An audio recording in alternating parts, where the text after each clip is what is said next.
yung restoration part naman, so kayo yung nagde-decide kung ano yung i-restore. Like you pick up a few pieces, bring it to the, or customers yung, hindi pala customers. Well, okay. Do you accept customers wanting to we do, restore their pieces? Or?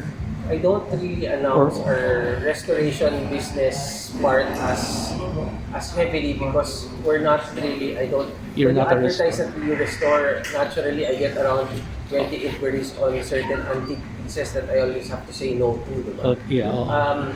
So we really choose the pieces that we restore. Mainly, the ones that we restore are pieces that we feel confident that at the end of the day, pagkatapos you will be happy and it will be restored to its original state. So, which pieces do we pull out from the warehouse and see? Yeah. I'm not sure if you guys have inquired in Midcentury Manila, but I'm very hands-on that all inquiries I answer personally. There's no one else that answers the inquiries except me.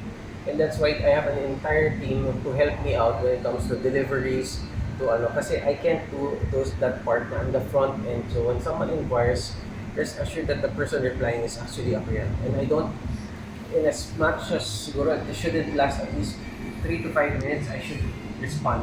On certain days that I don't, I really apologize. So I allocate a certain time to really respond individually to all the inquiries. And by doing that, I get a good feel of what is required and what is in demand. Mm-hmm. So when someone, mark up a table, then when I start pulling things out from the warehouse, these are usually tables kasi alam ko yun yung hinahanap. And the odds of me selling it immediately is faster when I post a table because I know people are looking for tables. Okay. Yun sa restoration, do you like, alimbawa ito, di ba iba yung material kanyo na nagsimula wood and then the color is different? Who decides on what kind or how the extent of restoration that you're going to do on a piece?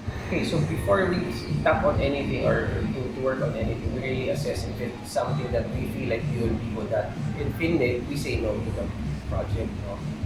But when we do agree on something, then I suggest to the client on what I feel it should look like. Diba? But at the end of the day, sila ang masusunod kung gusto nyo gawin niya yung pink. We will turn it into pink. So inside that office, we have several swatches of fabric, colors of and that's what we use minsan as guide to I'm personally colorblind, so when it comes to colors, she's the one who decides on color. So how do you plan to expand more about the business? So when you're starting furniture, so later on you would like to set up like for a show, for example, upgrading a interior design house. So are you open for that? Yeah. Okay, we've done several shows, huge shows already, and that's why something in this scale is something that's easy for us. Kaya namin gawin. We've done a 200 object exhibition with CWC Interiors. They're one of the top brands when it comes to furniture. We've also done a partnership with Rockwell where we had a 150-piece iconic exhibition. And then we also had another exhibition with Provenance Art Gallery. So when it comes to exhibitions, we're used to it na yung ganong scale, and then the Art Gallery is now part of it. So pagka may auction quarterly, we prepare and we exhibit. No? But if you really ask me, kami ni Isa, we have our other business is printing. So when you go outside, you see notebooks there. These are pieces, notebooks that we printed. No? But what you see there is just an offshoot of what we do. But normally, ang aming negosyo talaga is we print for mga national bookstores. Notebooks? Notebooks for back to school. So Corona is, if you see Corona, parang ganun but syempre malaki si Corona. We're a smaller part of Corona. Anong brand ng notebook? Ang amin is PC&Co, everyday notebook sa amin. So the everyday notebook, that's our brand. So needless to say, the reason why sinasabi namin is we want Midcentury Manila to be a fun fashion project. It's not about the money because when it comes, sabihin nila, yabang mo naman yun. Not that hindi namin kailangan ng money. We have another business that puts in money in our pockets. So that makes this really just all about fun. But again, you still want it to be a lucrative naman na business. No? So your question to answer that, do we want it to really get bigger? The answer is not so much.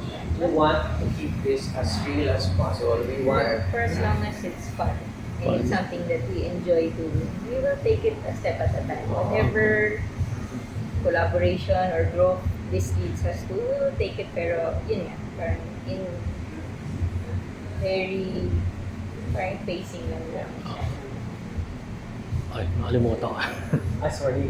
Nakalimutan ko yung tatanong ko. But when it comes to artists, because some of the artists that post to mga works nila dito is commonly mga kaibigan, Oo. Ayan na. mga gusto makipag-collaborate. So, are you willing to collaborate with mga artists? Okay, when it comes to art, kasi ako, I believe in specialty eh. When it comes to art, ako, we collect art. No? But to say that we're good curators of artwork or experts, hindi kami yan. And that's why sabi ko, when we created this space kasi, it was really meant to be for furniture. But we had a lot of wall spaces and then we had artists come in and paint the mural, pinagawa namin siya. Ah, yun sa labas. So yung dumating sila dito, parang sabi niya, sarap mag-display ng artwork dito sa space niyo. So sabi ko, okay, the walls are free. Yeah, why not? Gusto niyo maglagay dyan, display ng something. So si Chkxku is our in-house photographer namin for the furniture. Sabi niya, oh, gawa kami ng grupo. Mag-show So, kami an with you. So sabi ko, let's do it for Yeah. fun. Again, all in the element of fun, no? So we came together, we put up this, the artwork is under Sideshow Studio, under the Sideshow leadership of si Chkxku. And again, ano siya, so, We like lang the idea also of mixing art and furniture in a display. Kasi usually when you go to an art gallery, it's just the art.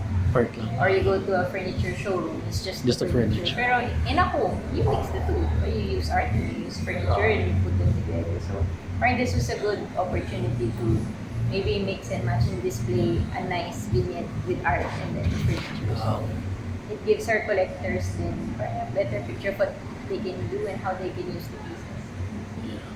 Ngayong super hands-on na kayo dito, how do you buy your new pieces?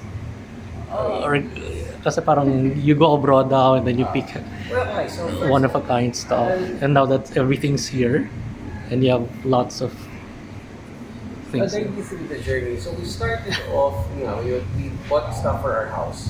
So we were able to meet collectors, suppliers, or other. After that, as the demand grew, we had to import stuff from other countries. Diba? So you just buy online now? Or? Before we would do it ourselves, but during the pandemic that We used didn't to allow us to actually fly. out. Mm. So we would just buy from those people that we would buy from when we were doing our... Ken's built a network with Ah. collectors from other countries na rin. And even here, locally. So parang it's a big ecosystem that shares a lot of these collectible pieces. So there's always something new every day. Ang dami niyang kausap from other countries and even from here. And exciting siya kasi parang everyone brings something new to the table. Kasi if anything, if you see how many we sell, we buy more than on a daily basis. So if we sell 3 ngayon, we probably bought 10. That's why yung warehouse namin po na I can stop now and for 2 years, I can keep posting lang siya. Ganun But the thing kadami. is yun nga, I don't wanna post lang whatever is there kasi then you're not feeling a need. So, kung meron kayong hinahanap, that's the things that come out in your warehouse. But now, okay, so part of the growth part is that later on, we want to create our own furniture line.